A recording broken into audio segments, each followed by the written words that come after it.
Então, sejam todos muito bem-vindos, ao estudo do Apocalipse. Então, o capítulo 20, versículo 11 ao 15, depois nós leremos o 21, do 1 ao 8. Amém? Encontraram? Então, vamos atentar aqui para a palavra do Senhor. E vi um grande trono branco e o que estava assentado sobre ele, de cuja presença fugiu a terra e o céu. E não se achou lugar para eles. E vi os mortos, grandes e pequenos, que estavam diante de Deus, e abriram-se os livros, e abriu-se outro livro, que é o da vida, e os mortos foram julgados pelas coisas que estavam escritas nos livros, segundo as suas obras. E deu o mar os mortos que nele havia, e a morte e o inferno deram os mortos que nele havia, e foram julgados cada um segundo as suas obras. E a morte e o inferno foram lançados no lago de fogo. Esta é a segunda morte. E aquele que não foi achado escrito no livro da vida foi lançado no lago de fogo. Então, o 21, 21, do 1 ao 8. E viu o novo céu e a nova terra, porque já o primeiro céu e a primeira terra passaram, e o mar já não existe. E eu, João, vi a santa cidade, a nova Jerusalém, que de Deus descia do céu, adereçada como uma esposa ataviada para o seu marido. E eu vi uma grande voz do céu que dizia: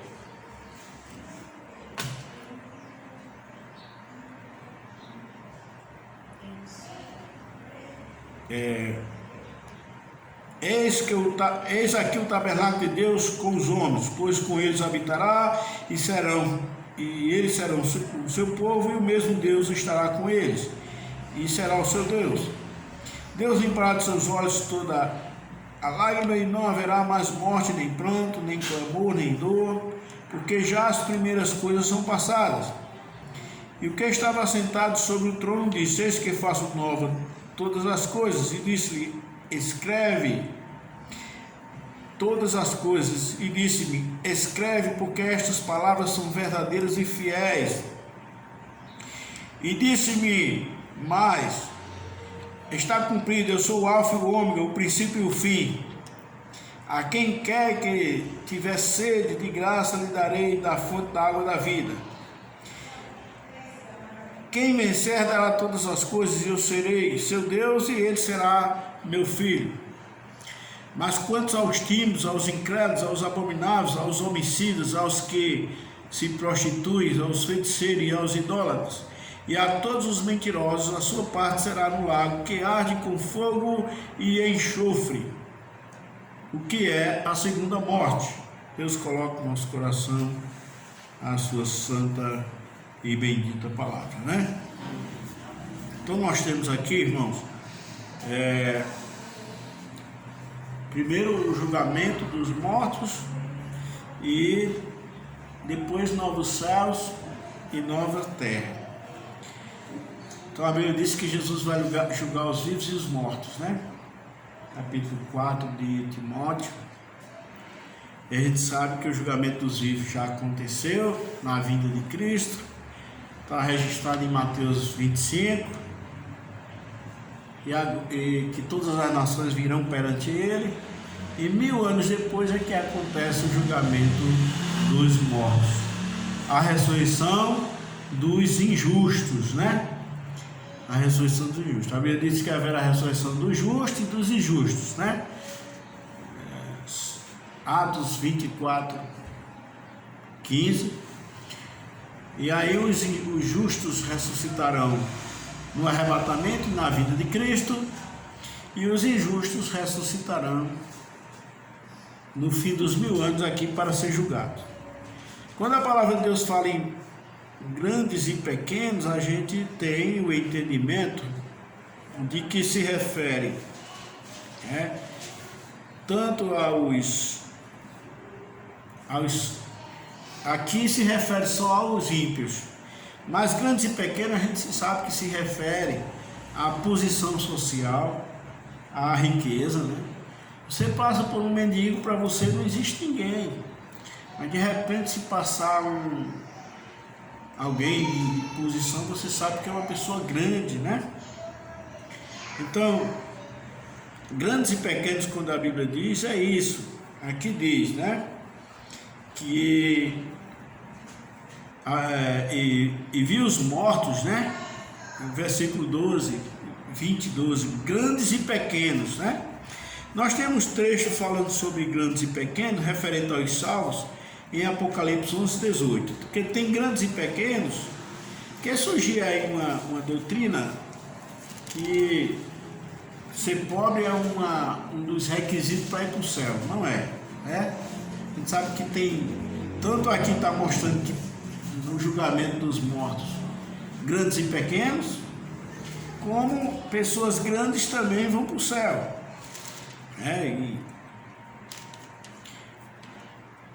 Capítulo 11, versículo 18 diz: E iraram-se as nações, e veio a tua ira, e o tempo dos mortos para que seja julgado, e o tempo de dares o galardão aos profetas teus servos, e aos santos, e aos que temem o teu nome, a pequenos e a grandes, e o tempo de destruídos os que destroem a terra, né? Ainda temos 19:5 também, no próprio Apocalipse, citando também os salvos, né? 19:5, que diz assim: E saiu uma voz do trono que dizia: Louvai a nosso Deus, vós todos os seus servos, e vós que o temeis, assim pequenos como grandes. Então, existem pessoas que temem a Deus, pequenos, e existem grandes. Já no capítulo 13, versículo 16, fala de grandes e pequenos, mas de pessoas condenadas. Então nós, esses dois textos que lemos em Apocalipse 11, 18, fala de grandes e pequenos, os santos, os servos de Deus, que tanto tem pessoas de posição, né? A Bíblia mostra no livro de Atos, Paulo ganhando para Cristo um procônsul, né? Um procônsul, o Sérgio Paulo, que creu maravilhado na doutrina do Senhor. Então, vemos homens, Paulo manda orar por gente de alta posição, no capítulo 2 de Timóteo, né, para que façamos intercessões e deprecações por eles, né, para que tenhamos uma vida sossegada.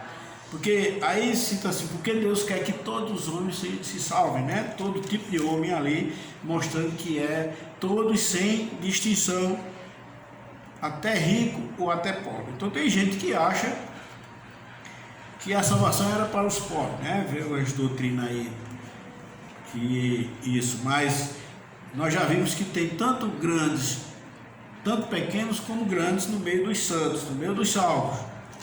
E aqui no meio dos ímpios, de 13:16, diz assim: E faz que todos, pequenos e grandes, ricos e pobres, livres e servos, lhe sejam posto um sinal na sua mão ou nas suas testas, para que ninguém possa comprar ou vender, senão aquele que tiver o sinal ou o nome da besta ou o nome do seu nome, né? Então as pessoas que vão receber o sinal da besta, que consequentemente serão condenados, seu nome serão imediatamente tirados do livro da vida.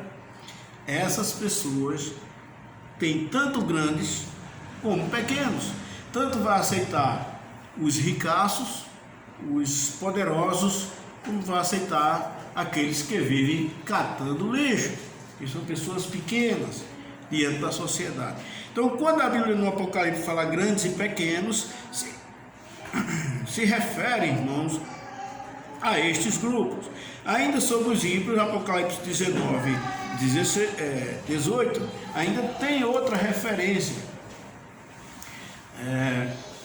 Apocalipse 19, 18 diz: Para que comais a carne dos reis, e a carne dos tribunos, e a carne dos fortes, e a carne dos cavalos, e dos que sobre eles assentam, e a carne de todos os homens, livres e servos, pequenos e grandes, né? Isso aí é uma convocação às aves de rapina, porque no dia que Cristo vier, haverá uma grande batalha no Armagedon, e serão mortos uma grande quantidade de seres humanos, tanto de livres como de servos, tanto de pequenos como de grandes. Então, não está se referindo nem à altura das pessoas aqui, mas está se referindo à posição social, ao termos de situação de riqueza ou pobreza, né? Tanto servos como livres. Então não precisa ser um servo para que não vá para o inferno ou para que vá. Não precisa ser livre para que vá para o inferno ou para que não vá. Não precisa ser grande ou pequeno para que vá ou não vá para o inferno. Porque haverá entre os justos tanto grandes como pequenos. E aqui no versículo 20, versículo 12, diz: e viu os mortos, grandes e pequenos. Esse aqui é o julgamento dos mortos. Não tem mais salvação para essas pessoas. Onde é que eu vejo isso? Eu vejo isso aqui no versículo capítulo 20, versículo 6, que diz: bem-aventurado e santo aquele que tem parte na primeira ressurreição, sobre estes não tem poder a segunda morte, mas serão sacerdotes de Deus e de Cristo e reinarão com ele 1000 anos. Então, a primeira ressurreição vai acontecer em 2 etapas antes dos 1000 anos. E a ressurreição dos mortos com corpos ainda corruptíveis, não é, a primeira ressurreição não é só uma ordem da ressurreição, mas um tipo, porque a primeira ressurreição será de pessoas que estarão com seus corpos já transformados. E a ressurreição dos mortos aqui no capítulo 20 do Apocalipse, que a Bíblia não fala que é a segunda ressurreição, mas fala que é a segunda morte. Nem fala da primeira morte, né? Fala só da morte, e depois fala da segunda morte, que é o lago de fogo. Então, essas pessoas que vão ser julgadas segundo as suas obras, né? Então, o versículo 12 diz aqui: e vi os mortos, grandes e pequenos, que estavam diante de Deus, e abriu-se os livros, e abriu-se outro livro, e o livro que é o livro da vida. E os mortos foram julgados pelas coisas que estavam escritas nos livros, segundo as suas obras. Então, foram abertos livros, e estava lá os adultérios cometidos, mesmo que seja por intenção, porque Jesus disse: se alguém tentar uma mulher para cobiçar, já em seu coração cometeu adultério, não precisa consumar o ato, a intenção. Então a pessoa que não tem Cristo não precisa ter sido um assassino, porque essa pessoa, só em odiar o seu irmão, já é réu do fogo da geena, como diz lá, né? Fogo do inferno, que lá no grego é geena, que se refere ao lago de fogo. Então as pessoas qualquer que se encolerizar contra o seu irmão será réu do fogo do inferno, que lá é geena, não é Hades. E diz, né? Qualquer que chamar o seu irmão louco será réu do fogo da geena. Então, basta xingar uma pessoa. Se não tem Jesus, não existe pecadinho nem pecadão, certo?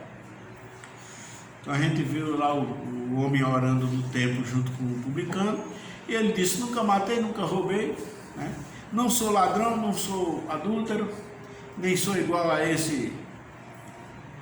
Mas não desceu para casa justificado, porque não alcançou o perdão por não ter seguido a doutrina do arrependimento. Então, sem o sangue de Jesus não existe salvação. Essas pessoas serão julgadas. E veja aqui os pecados dela, né? 21:8. Mas quanto aos tímidos, as obras são essas aqui, viu, irmãos? Alguém disse: julgamento pelas obras. Sim, porque na hora que a pessoa não aceita Cristo como Salvador, os livros vão se abrir lá no dia do juízo e vai mostrar que ele adulterou, mesmo que ele tenha adulterado no início do casamento e passado toda a sua vida sem ter mais adulterado, não significa que ele foi lavado do seu pecado. Eu já dei esse exemplo aqui. Se o pai chegar para o filho e disser: olha, você está com essa roupa limpa, e se eu chegar aqui 5 horas da tarde e ela estiver suja, eu vou lhe castigar. Aí o filho começa, o pai está longe, ele começa a brincar e a sujar a roupa. Só que ele vê que a roupa está suja. Aí a partir de meio-dia ele começa a não mais praticar aquelas trelas que o pai havia proibido para não sujar a roupa. Quando o pai chegar de 5 horas, não vai castigar ele só porque ele não vai deixar de castigar ele só porque ele parou de fazer trela a partir do meu dia. Não, vai olhar a roupa, que o problema é a roupa. Deus fez Adão lá no Éden limpo, e no dia do juízo vai cobrar todo mundo limpo, e não tem como, só pelo sangue de Jesus. E os salvos aqui não estarão nesse meio, só os que rejeitaram o Evangelho, só os que não quiseram o perdão de Deus. Então, quanto aos tímidos, né? Aos que dizem, eu sei de tudo isso, mas eu não quero, né? É o covarde, que não sabe, na verdade, ele não crê. É aos incrédulos e aos abomináveis. O que é abominável, irmão? Lá no livro 18 de Levítico tem dois exemplos de abominação.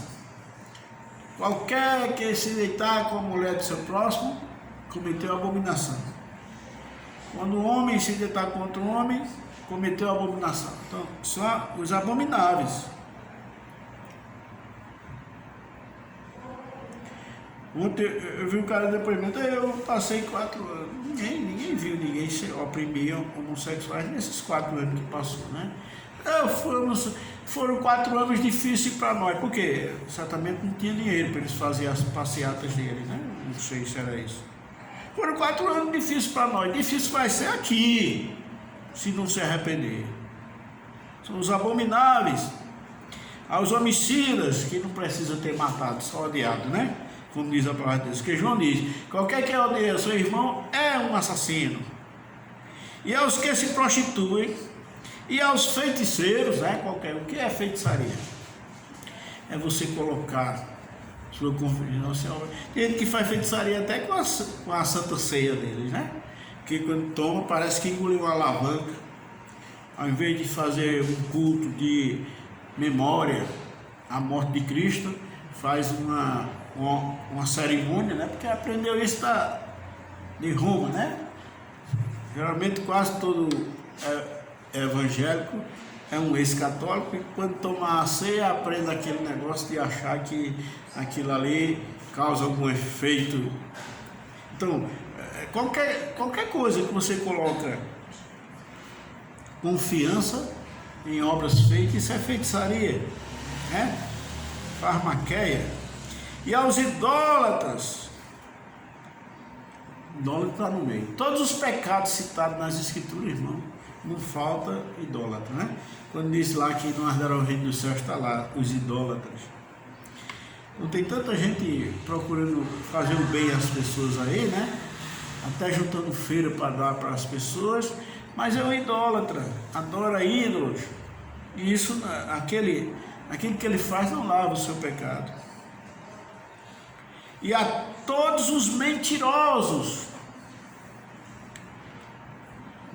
Eu uma vez ia num carro e vi 2 caras de igreja renovada atrás, fazendo um concurso de mentira. Cada um contava uma mentira maior que a outra, de operação de milagre, de que Deus falou no meu ouvido. E tá aqui, é mentiroso. Esse povo mente. A sua parte será no lago que arde com fogo e enxofre. O que é a segunda morte, né? A segunda morte é lançada. As pessoas vão ressuscitar com esse corpo normal, os ímpios. Eles não vão ressuscitar transformados. E aí vão comparecer perante Deus. Jeová Dimitri vai dizer assim: olha, se a alma não morresse, não precisava ressuscitar para ser julgado. Então, se também vai ser julgado para ser lançado lá de fogo e morrer, não precisava nem ressuscitar, deixava lá morto já, né? Não já foi avisado do pecado deles? Então é a mesma coisa. Não precisava ressuscitar, bastava deixar morto, já pagou pelo seu mal, né? Com a morte. Mas não, vão ressuscitar, presta conta e vão ser lançados no lago de fogo. Então, está aí, irmãos. E depois, a gente sabe que vem novo céu e nova terra, né? Porque o primeiro céu e a primeira terra já passaram. Então, a gente sabe que só existiu uma terra, que foi essa criada lá no Gênesis há 6.000 anos atrás. e ela parará de existir. E a Bíblia diz aqui que não vai existir peixe, vai?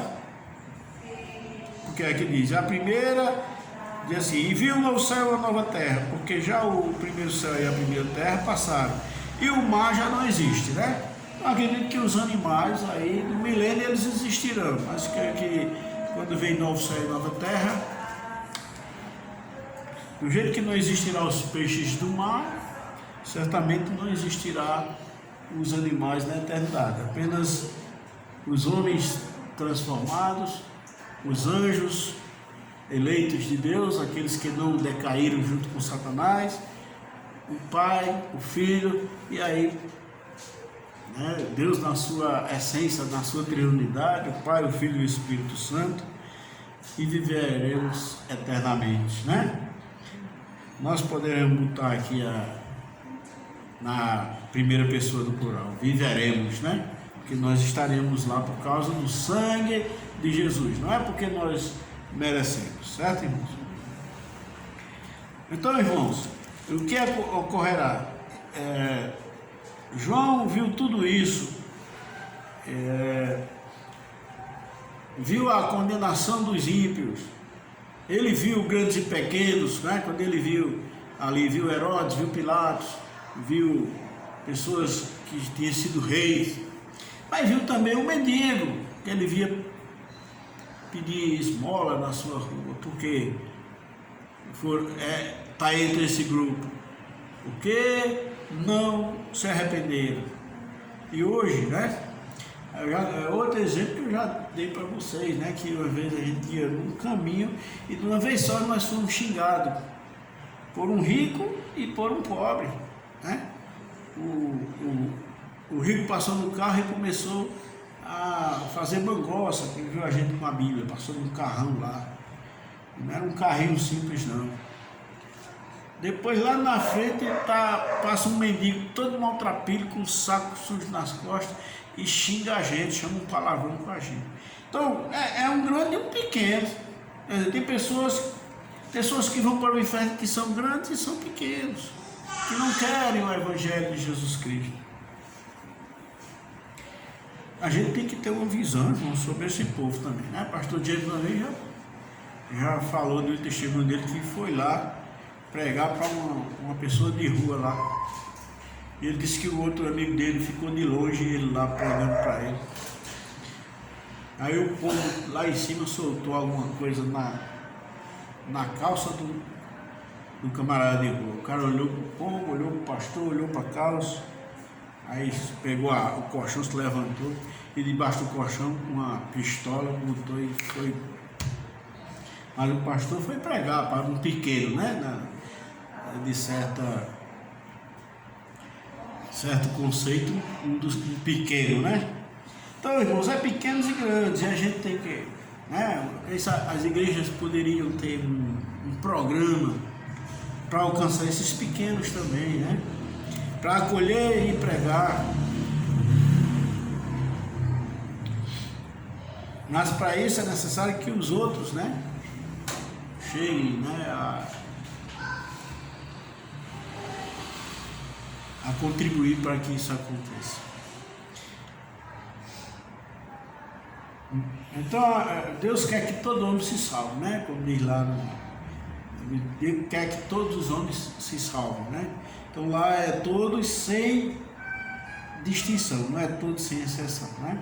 Ali está mostrando que devemos pregar para os ricos, para os reis, os que estão em eminência. Devemos orar por eles, porque eles também precisam da salvação. João viu grandes e pequenos. Aqui, irmãos, no capítulo 22, assim, mostrou-me o rio puro, capítulo 22, versículo 1, da água da vida, claro como cristal, que procedia do trono de Deus e do Cordeiro. E no meio da sua praça e de um outro, né, nós vemos aqui, né, que E no meio da praça, de um outro lado do rio, estava a árvore da vida, que produz 12 frutos, dando seu fruto de mês em mês. E as folhas da árvore são para a saúde das nações. Né? São coisas aqui que a gente, de certa forma, temos que entender. Alguém entende que isso aqui é que dentro da cidade, essa cidade estará aqui também no milênio. E no milênio, dentro da cidade tem a praça e a árvore da vida que Deus criou lá no Éden. Ela ficou dentro da cidade. E as folhas dessa árvore, ela vai servir para a saúde das nações, né? Durante o milênio. E não na eternidade. Porque existiram pessoas com corpos mortais ainda no milênio. E não na eternidade. Veja um negócio dessa teoria. Ali nunca mais haverá maldição contra alguém, e nela estará o trono de Deus e do Cordeiro, e os seus servos o servirão. Irmãos, essas palavras, né, em português é interessante. Aqui são duas palavras diferentes. E seus servos o servirão. Talvez se o escritor ele traduzisse por seus servos adorarão, era melhor. Porque diz assim, seus servos o servirão. Olha, os servos é doidos, que é escravos, né? Que somos nós hoje. E João está identificando seus servos, né? Que somos nós hoje. Mas na eternidade nós vamos servir, se for, não tem problema. Eu posso ser escravo lá no céu de novo, com o corpo glorificado, não tem problema. Mas o termo aqui não é servirão nesse sentido. Enquanto que os seus servos é doilos, que é escravo, aí o termo aqui servirão é latreuzoisim, né? Que é adorarão, ou é um serviço assim, ministrante, é um serviço oficial, né? Você sabe que o servidor público, ele não é um escravo, né? Nesse sentido, existe o termo servo. Então, aqui é como o João está dizendo assim, e os escravos não serão mais escravos, ele está dizendo aqui, mas parece que está dizendo que serão, né? Porque os servos servirão, não. Os escravos agora adorarão.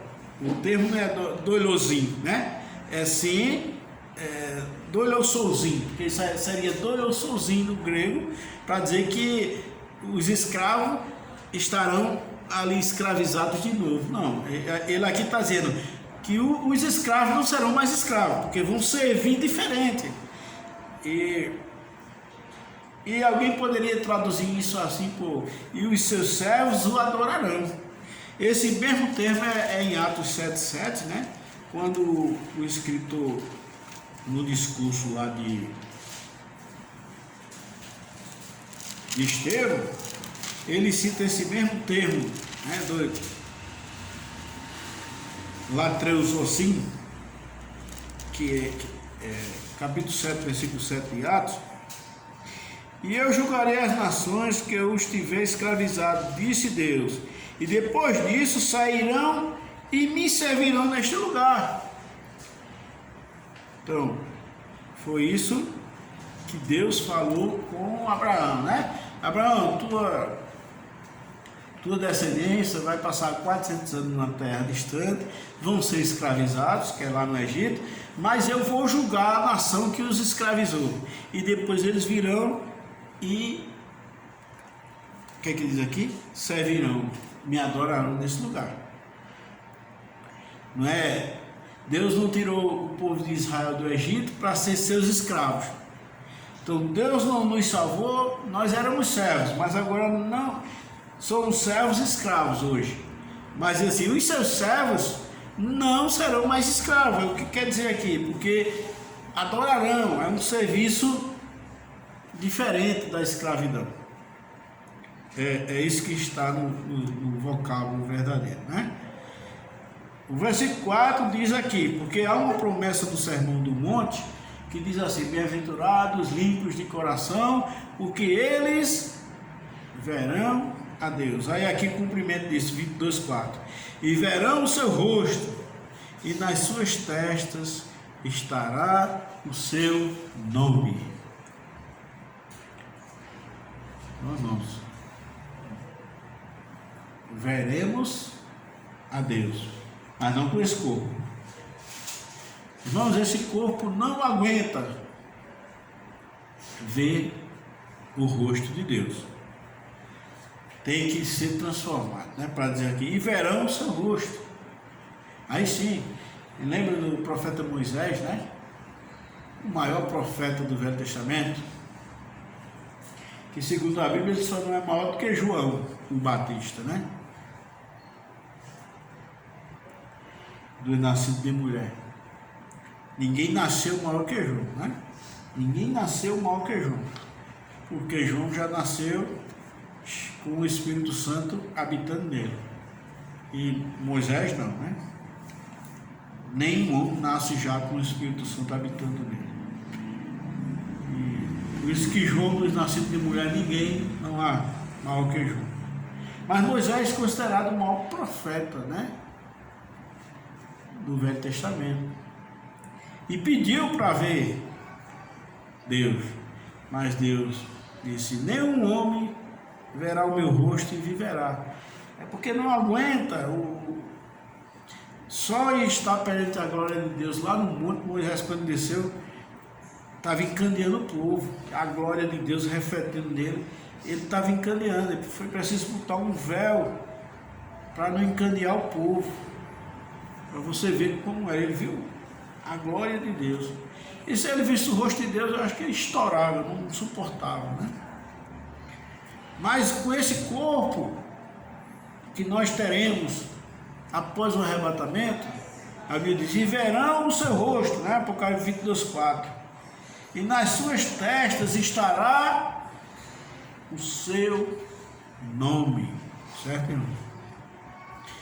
Aqui diz: não, e ali não haverá mais noite, e não necessitarão de lâmpada, nem de luz de sol, porque o Senhor Deus os iluminará, e reinarão para todo sempre. Porque todo esse sistema de coisas serão completamente modificados, né?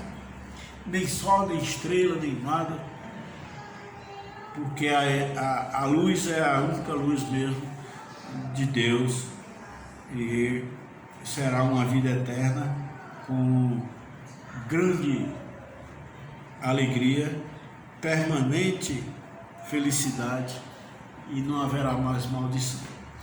Então, não tem nada a ver, irmãos, com o milênio, né? Porque no milênio, lá no profeta Isaías, diz que o homem de 100 anos será amaldiçoado, né?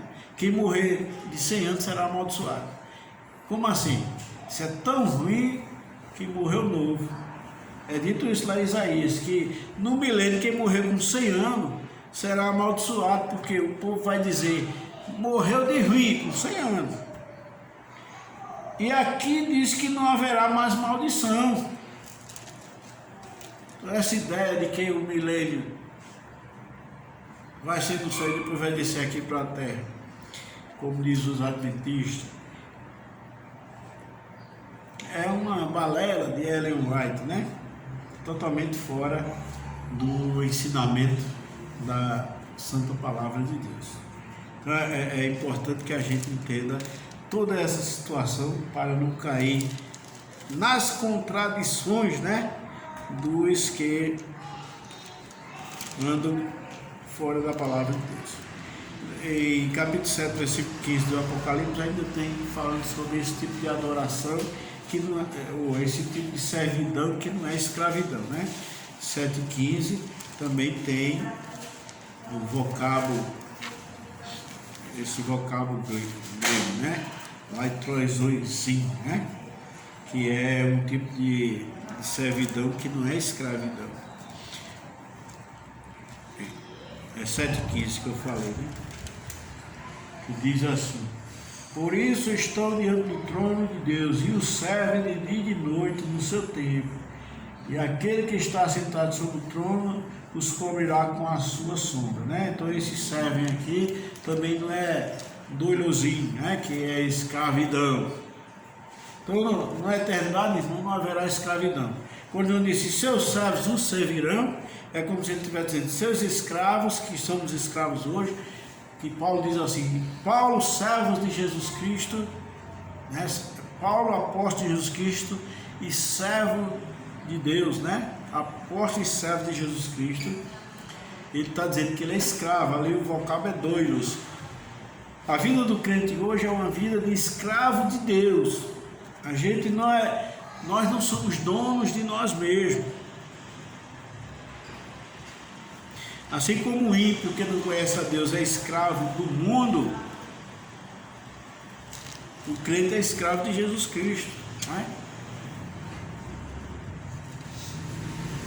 Então Jesus lhe livrou para ser livre, mas livre do pecado, né? Livre dele, né? Não, eu sou livre, posso fazer o que quiser. Aí vai continuar sendo escravo do pecado, né? Liberdade ou libertação não é a pessoa não está querendo fazer o que quer, né? Agora vai ser escravo do libertador. Havia um filme aí que era Covardes, né? Que o escravo estava sendo vendido lá. E é tanto esse escravo, um camarada forte. Aí o chega lá só para se esnobar e diz quanto é. Aí paga e diz, você está livre. Aí sai andando, quando ele olha para trás, vem um escravo atrás dele. Aí ele diz, ei, você está livre. Ele disse, não, mas você me comprou, agora eu sou seu escravo. É assim que o crente se comporta. Jesus nos tirou da escravidão do pecado, para que nós sejamos agora seus escravos, né? Seus servos. No vocábulo doilos, como Paulo diz, Paulo, apóstolo de Jesus Cristo, servo de Deus, né? Deus Pai. É servo, é escravo. E ele diz servo de Jesus Cristo, escravo de Jesus Cristo. O termo sempre na Bíblia falando que nós somos servos é doilos, que é escravo, é o termo usado para escravo. Mas esse que está relacionado aqui na eternidade não é escravo, é que tem uma vida agora de adoração a Deus, né? Por toda a eternidade, vivendo agora de gozo, de paz, de alegria. Nada nessa vida, irmão, se compara. Tem gente que aqui no capítulo 8, 18 de Romanos, então aí você está sofrendo, né? A história de Jó só é para achar bonito. A história de Jó é muito bonita. Agora, se qualquer coisinha que acontecer comigo, o que é que eu vou dizer? Não, Deus não olha mais para mim. Mas Paulo está dizendo aqui, porque para mim tenho por certo que as aflições deste tempo presente não são para comparar com a glória que nos há de ser revelada. É como Paulo está dizendo, irmãos, lá vai ser tão bom que o sofrimento aqui nem se compara.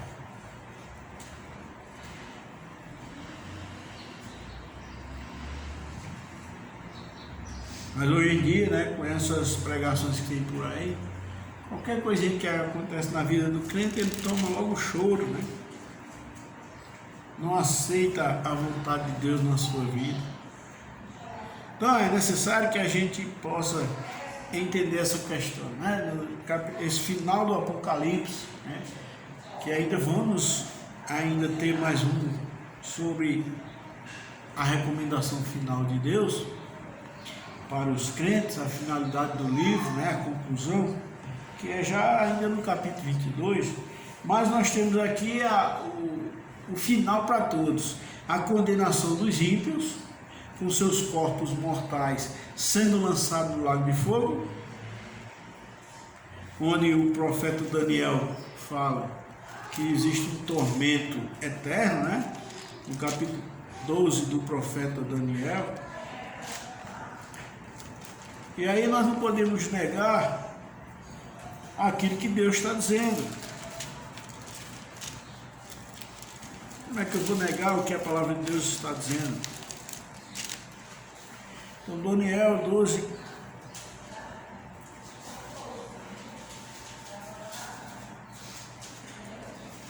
e versículo 2: e muitos dos que dormem no pó da terra ressuscitarão, uns para a vida eterna e outros para vergonha e desprezo eterno, né?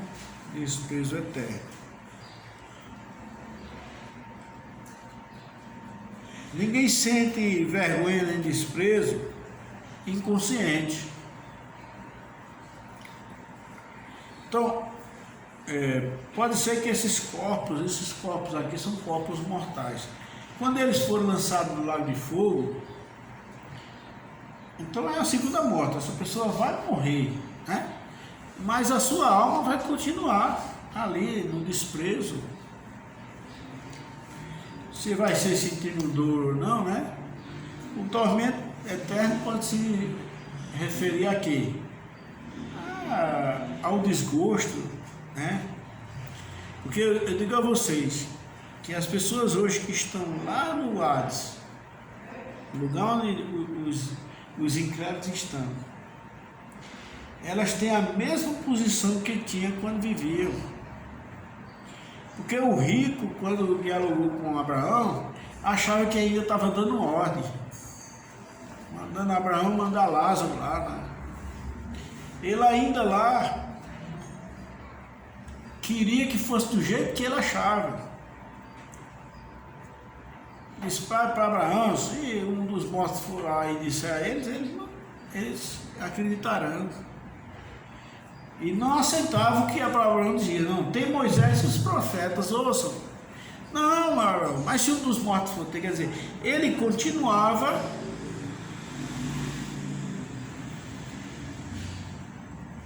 acreditando sem acreditar na eficácia da palavra de Deus para salvar. É isso? É importante que se entenda essas coisas. Então essa habilidade do ímpio de negar a palavra de Deus, de não crer no que está escrito, né? De questionar para não crer, né? Porque questionar para não crer, para tentar se justificar, para dizer, não, mas eu acho que é assim ou assado, não é isso?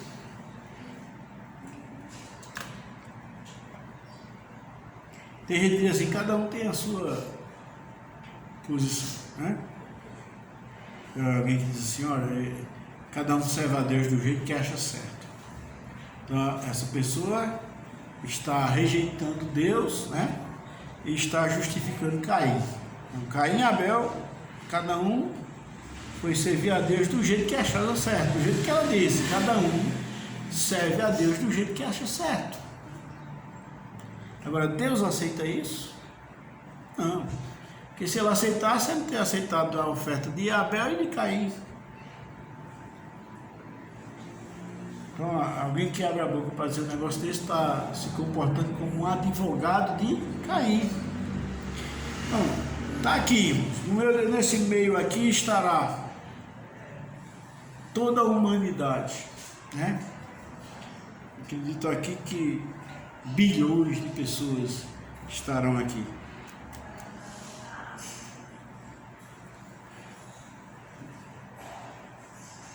Assim como bilhões de anjos já estarão no lago de fogo, né? Também. A Bíblia não menciona o momento que os anjos decaídos foram lançados no lago de fogo. Mostra quando Satanás foi, mas os outros anjos não mostra quando, né? Apenas fala que o fogo eterno, em Mateus capítulo 25, e apartai-vos de mim, malditos, para o fogo eterno, preparado para o diabo e seus anjos.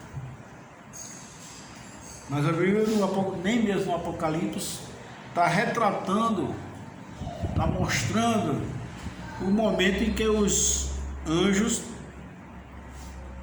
maus, né, os anjos decaídos, serão lançados no lago de fogo. A gente sabe que será. Mas aqui está mostrando, então, são bilhões de anjos, né? Porque se um terço das estrelas do céu foi levado pela ideia do dragão, como diz a palavra de Deus, que a sua cauda levou a terça parte das estrelas do céu e as lançou sobre a terra. Então a gente sabe que anjo, capítulo 9, versículo 1 do Apocalipse diz, né? E vi uma estrela caída do céu, que era um anjo, né? Então, um dos anjos que caiu junto com Satanás, né? Caiu no conceito. E esse anjo foi dado a ele a chave do abismo, capítulo 9, versículo do Apocalipse. Então, um terço de trilhões, porque a Bíblia diz que João viu ao redor do trono milhões de bilhões de anjos, né? Então, milhões de bilhões são trilhões, tá? Se pegar 1 milhão e multiplicar por 1 milhão, dá 1 trilhão, né? E lá está no plural, são milhões de milhões, né? Digamos que no mínimo é 2, né? 2 milhões vezes 2 milhões, que daria o quê? 4 trilhões de anjos. Então, se João viu milhões de anjos, são trilhões, um terço disso dá bilhões, né? Dá bilhões. No mínimo 600 bilhões de anjos vão ser lançados no lago de fogo. E os homens, né, da terra são milhões, são bilhões também, né? Porque hoje nós temos uma multidão